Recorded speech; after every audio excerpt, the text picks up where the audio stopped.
We're selling your condo, announced. Our business failed. Sign here. I smiled and produced my deed. $3.2 million irrevocable trust 2018. The real estate attorney cleared his throat. That's protected. They have no authority. Mom's face went white. The next morning the calls started. But let me back up. Because the story of how my parents tried to sell property they didn't own starts years before that Sunday brunch meeting. It starts with a pattern I'd watched my entire life. I'm Maya Chin, 34, and I've been the family disappointment for as long as I can remember. My older brother Kevin graduated Yale Law. Partner at a major firm by 32. My younger sister Ashley married a surgeon and lives in a house that gets featured in home design magazines. Then there's me. The one who never quite figured it out. I went to state school. Studied finance, which my parents thought was pedestrian. I worked in corporate banking for 3 years, which they called middle management mediocrity. When I left to start my own financial consulting practice at 27, Dad actually laughed. Consulting, he said, making air quotes. That's what people call unemployment when they're too proud to admit they failed. My parents owned Chin and Associates, a marketing firm they'd built over 30 years. It was successful once. They loved reminding me of the glory days. The big clients. The downtown office. The respect they commanded. By the time I was in my 20s, that glory was fading. But they refused to acknowledge it.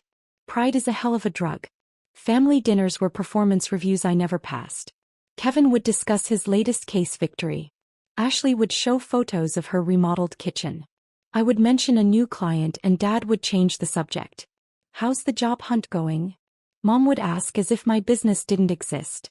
I have a business, Mom. 12 clients currently. Oh, that's nice, dear. But when are you going to get a real position? With benefits. It wore me down for years. The constant dismissal. The way they introduced me at parties. This is Maya, she's figuring things out. The sympathy looks from their friends. When I was 29, I made my first million. A client I'd advised on portfolio restructuring gave me a significant bonus when they saved $800,000 in taxes.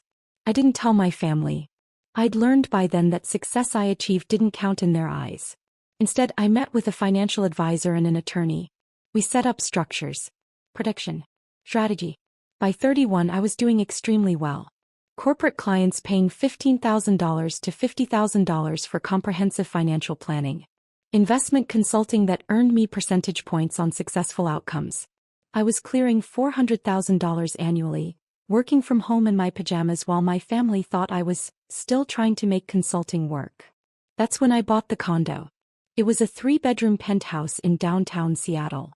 Floor-to-ceiling windows. View of the Sound. The building had a gym, a rooftop terrace, and security that actually paid attention. List price, $2.8 million. I paid $3.2 million after a bidding war. My attorney set it up as an irrevocable living trust. Federal protection. Established April 2018. The trust documents were airtight. Nobody could touch it. Not creditors. Not lawsuits. Not family members with bad ideas. I moved in and said nothing. When Mom asked where I was living, I said, downtown. When Dad asked about rent, I said, it's manageable. They assumed I was in some studio apartment barely scraping by. I let them assume. Kevin visited once.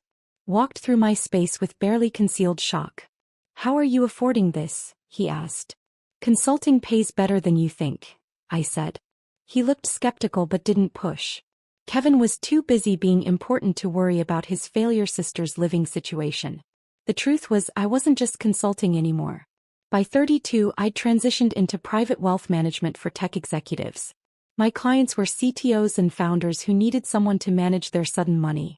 I charged $100,000 annual retainers. I had 8 clients. I was making $1.2 million annually. My family still thought I was struggling.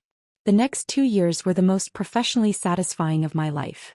I expanded my client base to 12 high-net-worth individuals. I brought on an associate to handle the administrative work. I established an LLC for my consulting practice. I invested heavily in index funds and commercial real estate. By 34, my net worth was $4.7 million. I still showed up to family dinners in Old Navy jeans and drove a 7-year-old Honda Civic.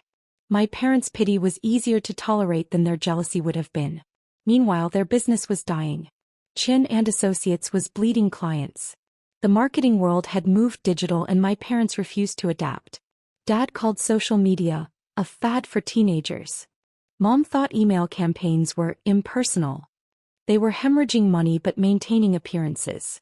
Expensive office lease they couldn't afford. Country club membership they couldn't justify. Lifestyle their revenue no longer supported. I watched it happen from the outside. Offered help once. If you need financial advice, I could look at your books, I said at Christmas dinner year 33. Dad's face turned red. When I need business advice from someone who works in their pajamas, I'll let you know. Kevin laughed. Ashley changed the subject. I stopped offering. By summer of this year, I heard through Kevin that they'd taken out a second mortgage on their house.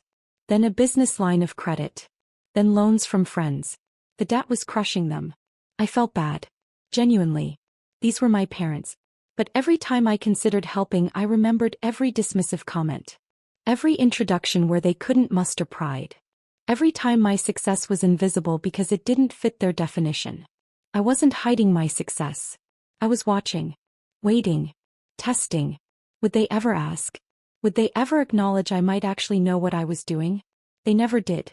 The brunch invitation came via group text. Mom, family meeting Sunday 11 a.m. Important. Everyone must attend. Kevin responded immediately, I'll be there. Ashley, wouldn't miss it. Should I bring anything? I replied, see you then. No pleasantries. No explanation. Just the command to appear. I arrived at their house Sunday morning. The same house I'd grown up in, now showing signs of deferred maintenance. The lawn needed work. Paint was peeling on the shutters. Inside, Kevin and Ashley were already at the dining table. A man in a suit sat with them. Late 50s, silver hair, expensive briefcase. Screamed attorney. Maya, you're late, Mom said, though I was exactly on time. Traffic was light, I said, taking a seat. Dad cleared his throat. We've called you here to discuss a family matter. A solution to a temporary business setback. Temporary. Of course.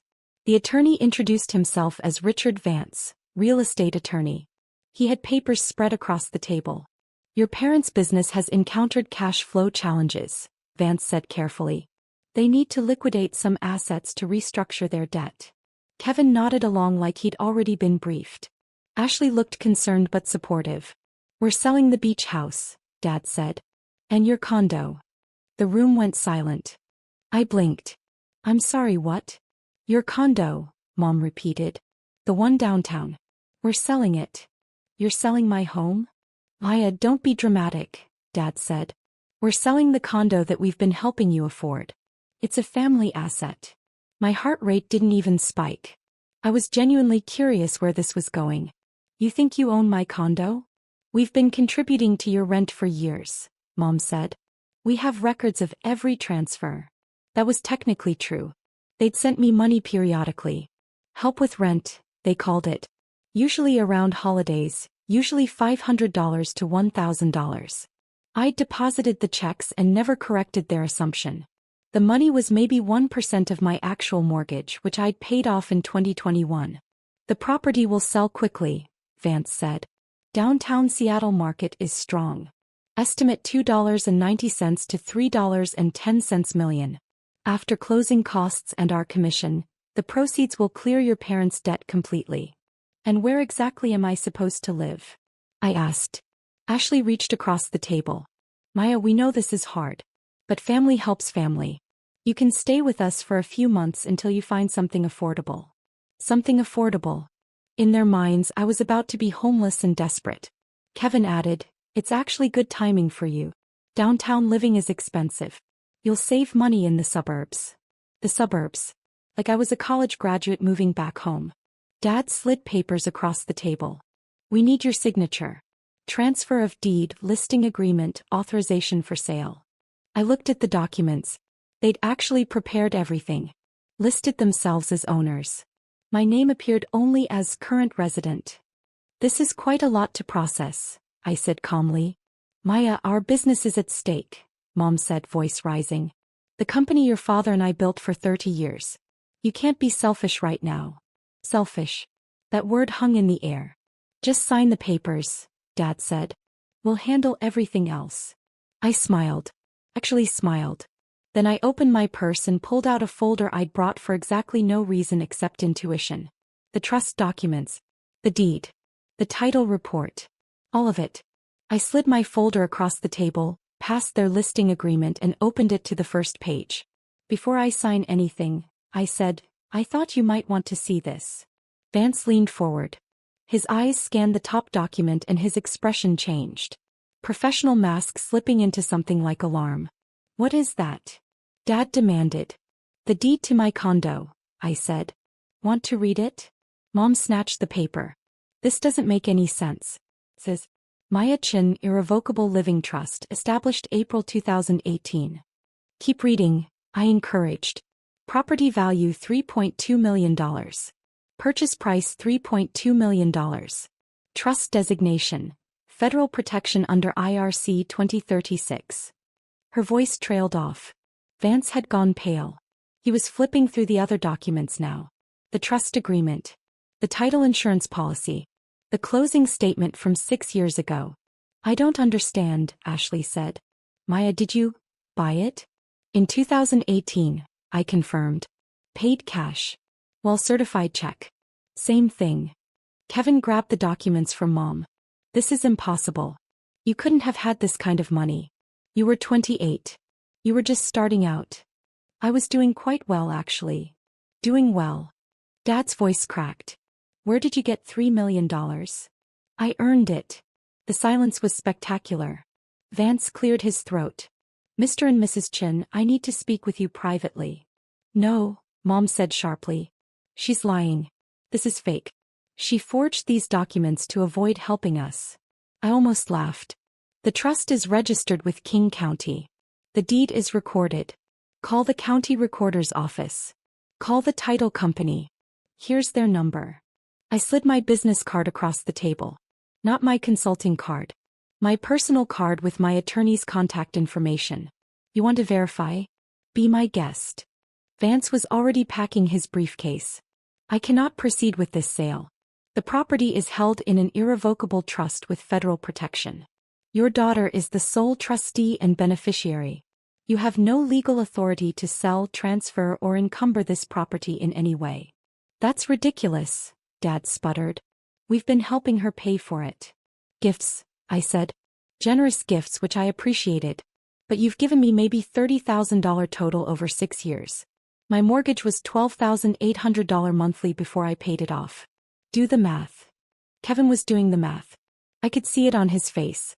$12,800 a month that's over $150,000 a year just for the mortgage. Paid it off in 3 years, I added. Saved me about $340,000 in interest. Ashley looked like she might cry. Maya, how is this possible? Financial consulting, I said. Turns out it pays pretty well. The room erupted. You've been lying to us for years. Mom's voice hit a pitch that probably bothered the neighbor's dogs. I never lied, I said calmly. You assumed. I let you. Dad pointed a shaking finger at me. You let us think you were struggling. You took our money. You sent money without asking if I needed it. I accepted it graciously. There's a difference. Kevin stood up, pacing. This is insane. You bought a $3.2 million property at 28? That's what senior partners make. How? Client bonuses, consulting fees, investment returns. I'm good at what I do. But you never told us, Ashley said, wounded. We're your family. Would you have believed me? I asked. If I'd come to Christmas dinner at 28 and said, I just bought a $3.2 million condo, what would you have said? Silence. You would have accused me of lying then too. Or assumed I'd done something illegal. Or married someone rich. Because in your minds I'm the family failure. Nothing I achieve changes that narrative. Mom's hands were shaking. How dare you? After everything we've done for you. What exactly have you done for me? The question came out quieter than I intended. We raised you. We paid for your education. State school on scholarships. I took loans for the rest. Paid them off by 26. We gave you opportunities. You gave Kevin and Ashley opportunities. You gave me disappointment every time I didn't meet your impossible standards. Dad slammed his hand on the table. This is about our business. We're losing everything. And you're sitting on millions while we drown. There was the real anger. Not that I'd hidden my success. That I had success while they were failing. You never asked for help, I said. Not once. I offered to look at your books 2 years ago. You laughed at me. Because you don't know anything about running a real business. I manage $47 million in client assets. I have 12 clients paying me $100,000 annually each. I clear $1.2 million a year working from my condo in my pajamas. I think I know a little about business. The number hit them like a physical blow. $1.2 million? Kevin's voice was barely a whisper. That's more than I make. It is, I confirmed. Ashley covered her mouth. Mom sat down heavily. Dad looked like he might have a stroke. Vance stood up. I'm leaving. Mrs. Chin, Mr. Chin, you need different counsel. I specialize in property sales, not family therapy. Wait, Mom called after him. There has to be something. She owes us. We're her parents. Vance turned back, professional to the end. She owes you nothing. The property is legally hers. Has been for 6 years. My advice. Hire a financial consultant to help restructure your business debt. Perhaps your daughter would be willing to help. He gave me a slight nod and left. The sound of the door closing was deafening. You could still help us, Mom said finally. You have the money. I agreed. Then do it. We're your family. Let me ask you something, I said. If I help you now, will anything change? Will you stop introducing me as the daughter who's figuring things out? Will you acknowledge I'm successful? Will you respect what I do? Dad's jaw clenched. This isn't about respect. It's about family loyalty. Loyalty works both ways. I've spent 34 years trying to earn your respect. Your approval. Your basic acknowledgement that I might know what I'm doing. I never got it. Because you hid everything. Ashley protested. I tested you. For 6 years. Waiting to see if you'd ever ask me about my business instead of asking when I'd get a real job. Waiting to see if you'd notice I wasn't struggling. Waiting for basic curiosity about your daughter's life. Kevin sat back down. So this is revenge. We're losing everything and you're teaching us a lesson. This is boundaries, I corrected. I'm not responsible for your business failures. I'm not responsible for your debt. I'm not your retirement plan or your emergency fund. Mom started crying. Real tears. How can you be so cruel? Cruel was every dismissive comment. Every time you made me feel small. Every family dinner where my success was invisible. Every introduction where you couldn't find one positive thing to say about me. We were trying to motivate you. You were trying to feel superior, I said quietly. And now that you need something from me, suddenly I'm supposed to forget all of that? Dad's face was red. You're just like your grandmother. Calculating. Money obsessed. I'm financially responsible. There's a difference. You're letting your family fail. I'm letting you experience the consequences of your choices. Your refusal to adapt. Your pride. Your spending. None of that is my responsibility. Ashley tried again. Maya, please. Think about Mom and Dad losing the house. Losing the business. Can you really watch that happen? I took a breath. This was the moment. The choice point. I'm willing to help, I said. Relief flooded their faces. But not the way you want. The relief vanished. I'll hire a business consultant to assess whether Chin and Associates can be saved. If they recommend restructuring, I'll pay for that consultant's services. If they recommend bankruptcy, I'll help you through that process. I'll connect you with a financial advisor to create a realistic budget. I'll review any debt settlement offers. That's not help, Dad said bitterly. That's an audit. That's professional help. What you need. Not a blank check. We need money, Maya. Real help. Money won't fix a business model that doesn't work. It'll just delay the inevitable. Mom stood up abruptly. Get out. Excuse me. Get out of our house. If you won't help your family, you're not welcome here.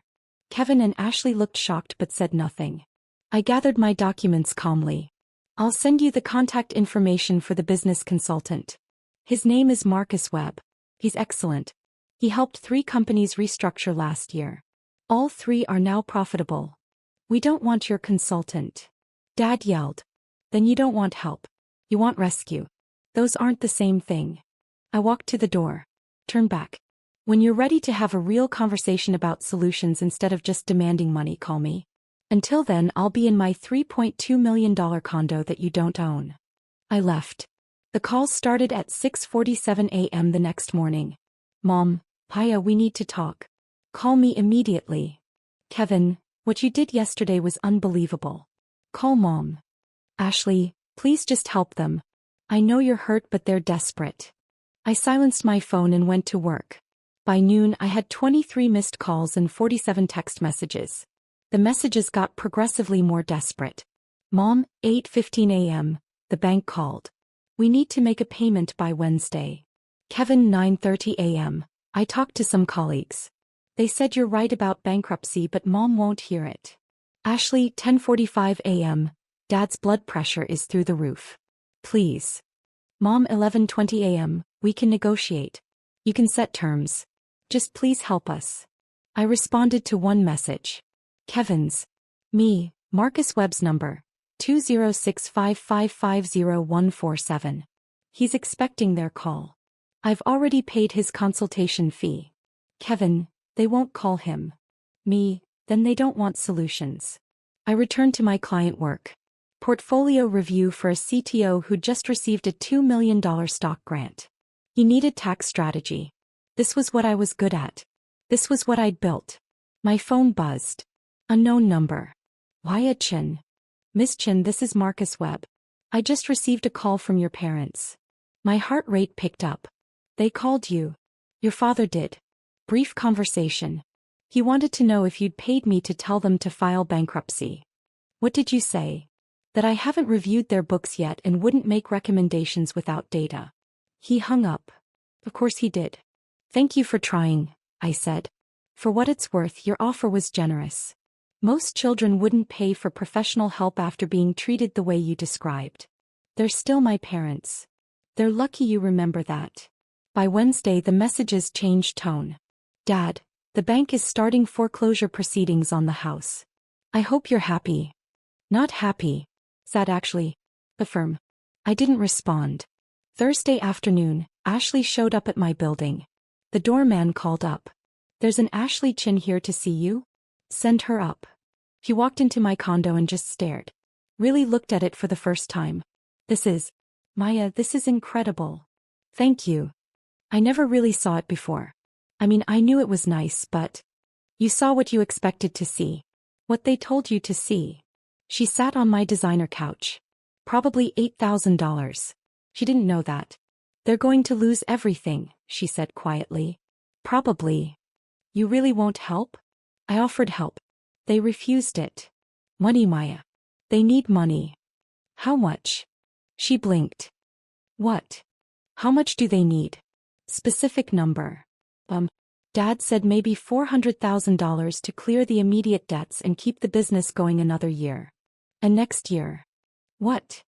Next year, when that money's gone and nothing's changed, how much will they need then? Ashley didn't answer. That's why I won't write a check, I said. Because it's not a solution. It's a delay. And in 12 months, we'd have this exact conversation again, except I'd be $400,000 poorer and they'd resent me anyway. Why would they resent you? Because I'd have saved them. And every day after, they'd have to live with the fact that their failure daughter rescued them. That's a pill they'll never swallow. Ashley stared at her hands. You've thought about this a lot. For 6 years I've been waiting for them to see me. Really see me. Not the version they wanted. Not the disappointment. The actual person I became. They never did. Maybe because you hid it. I didn't hide it. I stopped trying to prove it. There's a difference. She stood to leave. For what it's worth, I'm sorry. About how they treated you. How we all treated you. Thank you. But I still think you should help them. I know you do. After she left, I pulled up my financial planning software. Ran scenarios. If I gave them $400,000, my net worth would drop from $4.7 million to $4.3 million.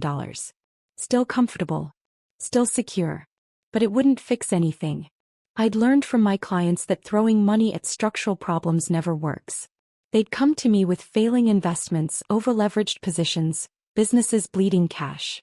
The ones who survived weren't the ones who got rescued. They were the ones who faced reality and rebuilt. My parents needed to face reality. I wasn't going to rob them of that lesson. 6 weeks later, Kevin called. "They're filing Chapter 11, he said. "Business bankruptcy." "That's the right choice. They're losing the house too. Can't afford the mortgage. Where will they go?" Ashley and her husband offered their guest house. "It's small. But it's family." "Yeah." Silence on the line. "Maya, I owe you an apology. A real one. We all do." "Thank you. I looked into what you do. Read about your firm. You're really successful. Like legitimately. I didn't know. I tried to tell you. We didn't listen. We saw what we wanted to see. What we needed to see to feel superior. That admission meant more than money could." "How are they doing?" I asked. "Angry. Embarrassed. Mom won't leave Ashley's guest house. Dad's been applying for jobs. It's rough. It'll get better." "Will it?" "If they learn from it, yes." 2 months after that, I received a letter. Handwritten. From Mom. "Maya, I don't expect you to forgive me. I don't know if I'd forgive me. Marcus Webb was right. The business was dying and I couldn't see it. Your father and I lived in denial for years. We spent money we didn't have to maintain an image that didn't matter. He tried to tell us. I remember now. Little comments over the years about changing markets, digital strategy, financial planning. We dismissed all of it because accepting your advice meant accepting you knew more than us. That terrified me. I wanted you to be the one who needed us. The one who proved we were still important, still wise, still in control. When you succeeded without us, it felt like rejection. But you didn't reject us. We rejected you. Your father and I are living in a 600-square-foot guest house. He's working as a marketing consultant for a startup. I'm doing freelance social media management. The irony isn't lost on me. We make $85,000 combined now. It's the most honest money we've earned in a decade. I don't know if we'll ever have a real relationship. But I wanted you to know I see you now. I see what you built. I see how strong you had to be to succeed while we tried to convince you that you were failing. I'm sorry. I read the letter 3 times. Then I called Marcus Webb. If they wanted to take business classes, community college, or online courses, would you recommend any? Several. Are you paying? Anonymously. Through a scholarship fund. That's kind of you. They're still my parents. I set up a $50,000 education fund in their names. Sent the information through Marcus. Told him not to reveal the source. They'd learn eventually. Or not. Either way, I'd done what I could. 3 months later, I saw Dad at a coffee shop near my condo. He was sitting with a laptop, video call in progress, clearly working. He looked smaller somehow. Older. But also more present. Our eyes met across the cafe.